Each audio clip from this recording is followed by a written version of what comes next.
Ibu-ibu yang suka sarapan ataupun sahur yang ringkas waktu pagi, waktu time sahur, ada sahur yang ringkas yang Aziz pun ambil.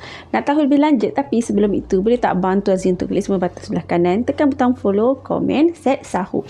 Okey, Aziz sangat-sangat cadangkan kalau anda nak ambil sarapan sahur yang ringkas, boleh dapatkan set ni sebab Aziz pun ambil. So Aziz dah tak ambil dah sahur makanan berat lain, dah lama dah, bertahun-tahun tak ambil. Alhamdulillah.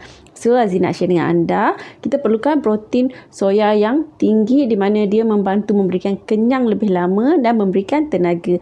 Dan yang kedua, kita perlukan multivitamin di mana multivitamin ini dia buatkan lengkap dengan mineral dan vitamin. Yang ketiga, kita perlukan vitamin B kompleks di mana vitamin B kompleks dia mengurangkan stres. Dan yang keempat, kita perlukan vitamin C di mana dia mengurangkan sakit lah. Dan insyaAllah dia membantu ketahanan tubuh. Nak dapatkan boleh komen set sahur.